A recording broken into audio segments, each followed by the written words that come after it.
Released on November 8th, 2013, this is the latest in the long line of Marvel superhero live-action films and does a tremendous job in entertaining like all the rest. At 112 minutes long, director Alan Taylor has produced a decently paced and fun film with plenty of laughs and great action set pieces. The big, brawny, and handsome Chris Hemsworth returns as Thor in a movie that doubled its $170 million budget inside of a week. The Australian actor does a great job throwing punches, delivering jokes, and being romantic with his extremely attractive co-star Natalie Portman, who also returns in a co-starring role. Alongside them is Tom Hiddleston, Anthony Hopkins, Stellan Skarsgård, Idris Elba, Christopher Eccleston, and Kat Dennings, all of whom do a fantastic job in each of their respective roles. And while I could have done with less of Kat Dennings' obnoxious jokes and more of what she's best known for, it was great to see more of Hiddleston as the main villain, eating the scenery in every scene with these delicious lines and puns. He's so brilliant as the adopted son of Asgard, you want to see more of him every time he's not on screen, especially after he eases Thor's doubts by claiming, "You can trust my rage."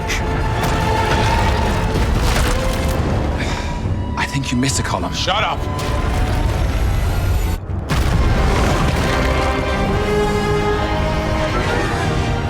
Look, why don't you let me take over? I'm clearly the best pilot. Is that right? Well, out of the two of us, which one can actually fly?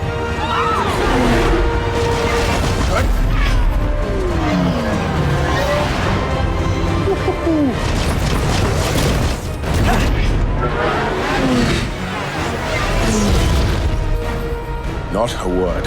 The messy and hollow plot is really of no consequence. You're here to see big action, explosions, fistfights, jokes, and Natalie Portman, and you get all of that in spades here. So on the surface, this movie is entertaining, it's fun, it's enjoyable. If you try to dig deeper, you will be disappointed. The PG-13 rated film takes almost 20 minutes to really get going, and the main villains, when finally introduced, are nothing but angry Vulcans who growl with subtitles. If for no other reason than they're evil, and that's what they do. The bad guy here is literally evil incarnate, but still at the end of the film, he engages in a pointless fistfight with Thor, which is great and fun to watch unfold, but totally and utterly pointless. I will say though that the climax unfolds like a level in Portal, with multi-dimensional rifts opening up and sending our heroes back and forth between realms, in a totally unique and awesome sequence that is worth the price of admission alone. What this film lacks in plot development and seriousness and drama, it makes up for with great light-hearted humor, especially a quick and inspired cameo by a fellow Avenger that scored huge laughs. Delivering all the technical accomplishments we come to expect from a Marvel film, the music, sound, directing, and especially the visual effects are all expertly done.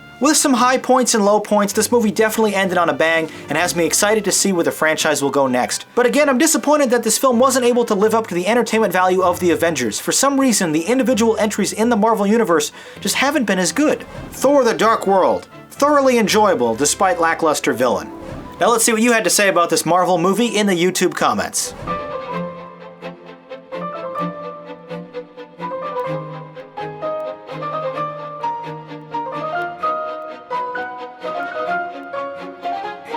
The Rate-O-Matic with Thor: The Dark World, an 8 and a 7.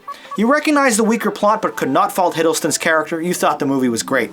And I agree, he is the chief reason I'll go back and rewatch this someday. But for now, it left me wanting more. I'm excited to see what they do with the third movie. Until then though, I have to rate this a cool.